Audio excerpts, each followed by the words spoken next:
Assalamualaikum warahmatullahi wabarakatuh. Selamat siang pada teman-teman dan dosen pengampu mata kuliah analisis laporan keuangan. Perkenalkan, saya Haniswatin Maslahah dengan nomor NIM 2019-691-0009. Dari kelompok 2 akan mempresentasikan materi kami yang berjudul Analisis Laporan Keuangan Perusahaan, yang mana materi tersebut akan dipresentasikan oleh anggota kelompok kami yang beranggotakan 7 orang. Yang pertama yaitu Laili Hidayatul Isfila dengan nomor NIM 2019-691-00048. Yang kedua Ahmad Ubaidillah dengan nomor NIM 2019-691-00103. Dan yang ketiga Dafuratul Fadilah dengan nomor NIM 2019-691-00111. Yang keempat ada Oktaviana Puji Astuti dengan nomor NIM 2019-691-00001. Dan yang kelima ada Dwi Ayu Anggraini dengan nomor NIM 2019-691-00006. Dan yang keenam ada saya sendiri yaitu Haniswatin Maslahah dengan nomor NIM 2019-691-00009. Dan yang terakhir ada Abdul Majid dengan nomor NIM 2019-691-00104. Di sini saya sebagai moderator akan membahas sedikit tentang tujuan pembahasan pada pertemuan kali ini. Yang pertama yaitu pentingnya rasio keuangan.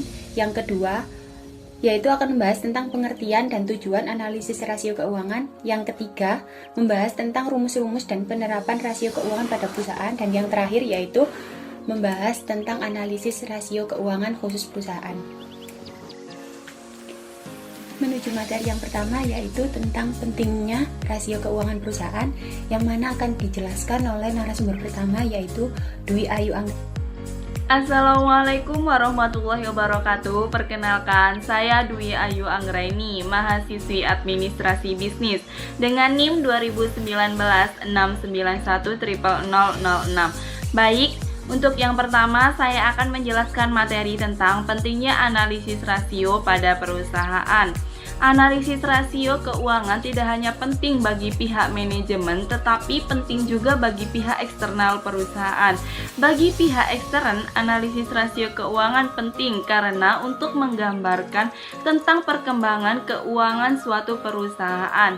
Dengan mengetahui perkembangan keuangan perusahaan tersebut, maka mereka dapat memutuskan apakah akan tetap menginvestasikan dananya pada perusahaan tersebut atau tidak. Kemudian yang selanjutnya saya akan menjelaskan tentang pengertian dan manfaat analisis rasio keuangan. Analisis rasio merupakan salah satu alat analisis keuangan yang paling populer dan banyak digunakan. Meskipun perhitungan rasio hanyalah merupakan operasi aritmatika sederhana, namun hasilnya memerlukan interpretasi yang tidak mudah. Nah, agar hasil perhitungan rasio menjadi bermakna, sebuah rasio sebaiknya mengacu pada hubungan ekonomis yang penting. Rasio harus diinterpretasikan dengan hati-hati karena faktor yang mempengaruhi pembilang dapat berkorelasi dengan faktor-faktor yang mempengaruhi penyebut. Sebagai contoh, perusahaan dapat saja memperbaiki rasio beban operasionalnya terhadap penjualan dengan mengurangi biaya yang sesungguhnya. Nah, dengan begini dapat meningkatkan penjualan di masa yang akan datang, seperti biaya inovasi produk. Pengurangan jenis biaya ini meskipun memiliki dampak baik terhadap profitabilitas jangka pendek, namun dapat berdampak buruk bagi penjualan di masa yang akan mendatang. Kita harus menginterpretasikan perubahan tersebut secara tepat dan hati-hati. Lebih lanjut, perhitungan rasio akan menjadi bermanfaat apabila diinterpretasikan dalam perbandingan dengan rasio tahun sebelumnya, atau dengan standar yang sebelumnya, atau dengan rasio pesaing. Baik, yang selanjutnya saya akan menjelaskan tentang manfaat analisis rasio keuangan. Menurut Irfan Ilham, di bukunya yang diterbitkan pada tahun 2014 di halaman 109, ada beberapa manfaat dari rasio keuangan. Yang pertama, analisis rasio keuangan sangat bermanfaat untuk dijadikan sebagai alat menilai kinerja dan prestasi perusahaan. Yang kedua, analisis rasio keuangan sangat bermanfaat bagi pihak manajemen sebagai rujukan untuk membuat perencanaan. Yang ketiga, analisis rasio keuangan dapat dijadikan sebagai alat untuk mengevaluasi kondisi suatu perusahaan dari perspektif keuangan. Yang keempat, analisis rasio keuangan bermanfaat bagi para kreditor karena dapat digunakan untuk memperkirakan potensi resiko yang dihadapi dan dikaitkan dengan adanya jaminan kelangsungan pembayaran bunga dan pengambilan pokok pinjaman. Yang kelima, analisis rasio keuangan dapat dijadikan sebagai penilaian bagi pihak stakeholder organisasi. Mungkin itu yang bisa saya jelaskan, selanjutnya akan dijelaskan oleh teman saya. Assalamualaikum warahmatullahi wabarakatuh. Nama saya Quratul Fadilah, NIM saya 2019-69-100-111. Saya akan melanjutkan materi tentang keunggulan dan kelemahan dari analisis rasio keuangan perusahaan. Analisis ini berfungsi untuk membantu perusahaan dalam mengambil sebuah keputusan. Adapun keunggulan dari analisis rasio keuangan, yang pertama yaitu rasio merupakan angka-angka atau ikhtisar statistik yang lebih mudah dibaca dan ditafsirkan. Yang kedua, analisis rasio merupakan pengganti yang lebih sederhana dari informasi yang disajikan laporan keuangan yang sangat rinci dan rumit. Yang ketiga, analisis rasio mengetahui posisi perusahaan di tengah industri lain. Adapun kelemahan dari analisis rasio keuangan, yang pertama yaitu rasio diambil dari data akuntansi yang juga memiliki sifat-sifat tersendiri yang harus diketahui dan memerlukan tafsiran tersendiri. Bukan tidak mungkin data akuntansi itu sendiri mengandung data manipulasi atau terjadinya kesalahan-kesalahan lainnya. Yang kedua, dalam rangka menilai suatu rasio baik atau buruk, analisis harus berhati-hati karena turnover yang tinggi belum tentu baik. Yang ketiga, ada membandingkan dengan industri rasio yang belum ada di Indonesia. Jadi kita harus berhati-hati karena banyak trik-trik yang digunakan manajemen untuk memperbaiki rasio keuangan. Dan yang terakhir yaitu kita harus sadar bahwa laporan keuangan yang dianalisis tidak menggambarkan perubahan nilai dan tenaga belinya. Sekian penjelasan dari saya, akan dilanjutkan oleh rekan saya. Wassalamualaikum warahmatullahi wabarakatuh. Assalamualaikum warahmatullahi wabarakatuh. Saya Fadila dari Prodi Administrasi Bisnis kelas A. Ini 2019-69. Saya akan melanjutkan pembahasan tentang rumus-rumus penerapan rasio keuangan dalam perusahaan. Yang pertama ada rasio likuiditas. Apa itu rasio likuiditas? Kata kuncinya liquid atau cair. Jadi rasio likuiditas adalah rasio yang mengukur seberapa likuid suatu perusahaan atau bagaimana perusahaan sanggup membayar kewajiban jangka pendeknya. Kalau tiba-tiba perusahaan itu merosot, maka bisakah perusahaan itu membayar utang jangka pendeknya? Misalnya perusahaan tiba-tiba drop, nah sanggupkah perusahaan itu membayar utang jangka pendeknya? Nah, jadi rasio likuiditas itu seperti itu, membayar utang jangka pendek. Terus yang kedua ada struktur modal. Apa untuk rumusnya? Yang rasio likuiditas ini, rasio lancar sama dengan aktiva lancar dibagi dengan kewajiban lancar. Terus yang kedua ada rasio struktur modal dan rasio solvabilitas. Nah, sebenarnya rasio solvabilitas ini hampir sama dengan rasio likuiditas. Kalau yang likuiditas tadi kan membayar utang jangka pendek. Terus kemudian yang rasio solvabilitas ini juga melunasi utang, tetapi melunasi utang jangka pendek dan jangka panjang. Jadi total keseluruhan hutang. Kalau tadi rasio likuiditas kan hutang jangka pendeknya dengan aktiva lengkapnya. Kalau rasio solvabilitas ini melunasi keseluruhan hutangnya dengan modal atau total aset.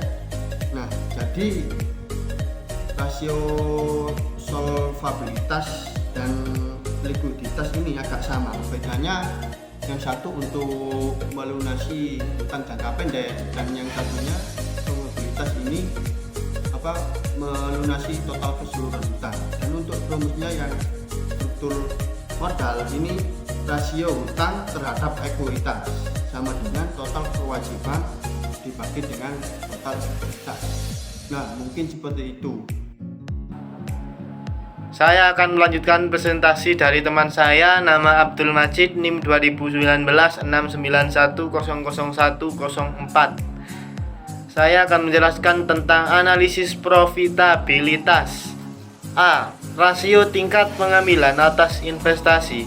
Rasio yang digunakan untuk menilai kompensasi finansial atas penggunaan aktiva atau ekuitas terhadap laba. Tingkat pengambilan atas aktiva sama dengan laba bersih ditambah beban bunga dalam kurung 1 tarif pajak per rata-rata total aktiva. Tingkat pengambilan atas sama dengan laba bersih dikurangi dividen saham preference per rata-rata ekuitas. B. Rasio kinerja operasi. Rasio yang digunakan untuk mengevaluasi margin laba dari aktivitas operasi penjualan. Margin laba kotor sama dengan penjualan bersih dikurangi harga pokok penjualan per penjualan bersih. Margin laba operasi sama dengan laba operasi per penjualan bersih. Margin laba sebelum pajak sama dengan laba sebelum pajak penghasilan per penjualan bersih. Margin laba bersih sama dengan laba bersih per penjualan bersih. Mungkin itu saja dari saya dan akan dilanjutkan oleh rekan saya. Assalamualaikum warahmatullahi wabarakatuh. Perkenalkan, nama saya Laili Hidayatul Iswila, nomor NIM 2019-691-0048. Di sini saya akan menerangkan tentang rasio pemanfaatan aktiva. Rasio pemanfaatan aktiva dirumuskan dengan perputaran kas sama dengan penjualan bersih per rata-rata kas dan setara kas. Selanjutnya, perputaran piutang usaha sama dengan penjualan bersih per rata-rata piutang usaha bersih. Penjualan terhadap persediaan sama dengan penjualan bersih per rata-rata persediaan. Perputaran modal kerja sama dengan penjualan bersih per rata-rata modal kerja. Pemutaran aktiva tetap sama dengan penjualan bersih rata-rata per aktiva tetap. Permutaran total aktiva sama dengan penjualan bersih rata-rata per rata-rata total aktiva. Yang selanjutnya poin yang nomor 3. Penilaian rasio ukuran pasar. Penilaian rasio di ukuran pasar dirumuskan dengan rasio harga terhadap laba sama dengan harga pasar per lembar saham per laba per saham. Hasil imbal hasil laba sama dengan laba bersaham per harga pasar per lembar saham. Selanjutnya, tingkat imbal hasil dividen sama dengan dividen tunai per saham per harga pasar per lembar saham. Selanjutnya, tingkat pembayaran dividen sama dengan dividen tunai per saham Perkenalkan, nama saya Oktaviana Puji Astuti dari Prodi Administrasi Bisnis NIM 2019-691-04/1. Di sini saya akan melanjutkan penjelasan dari Saudari Laili Hidayatul Isfila. Langsung saja, yaitu mengenai analisis rasio khusus perusahaan. Nofdin M. Sianturi dan Jotman Purba dalam buku Analisis Laporan Keuangan untuk Teknik dan Ekonomi pada tahun 2021 menuliskan jika ada 4 tujuan utama mengapa analisis laporan keuangan itu dilakukan. Tujuan tersebut adalah yang pertama untuk penyaringan atau screening.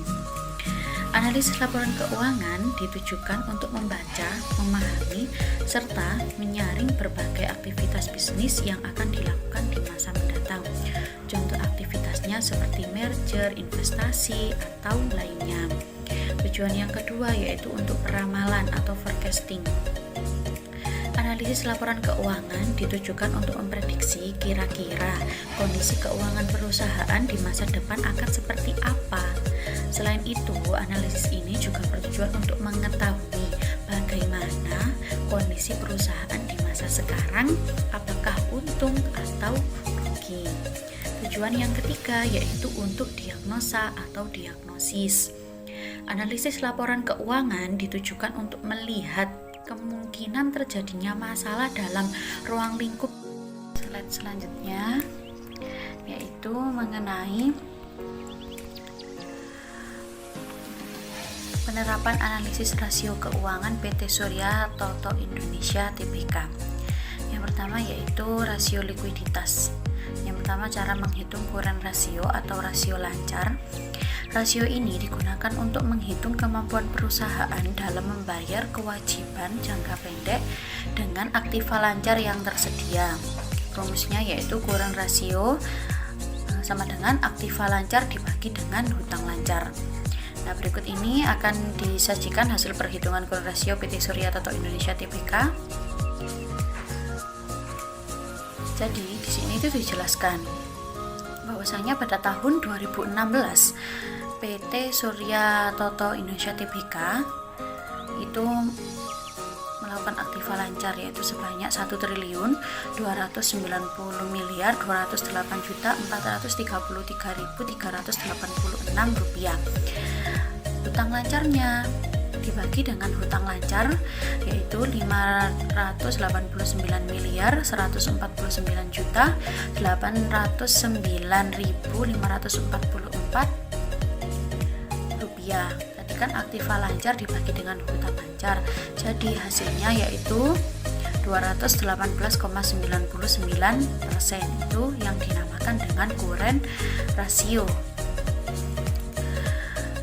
Dan begitu pula pada tahun 2017 dan 2018 bisa dilihat dalam tabel, penghitungannya sama ya. Penjelasannya pada tahun 2016 nilai rasio lancarnya sebesar 218,99%. Ini menunjukkan bahwa setiap 100 rupiah hutang lancarnya dijamin oleh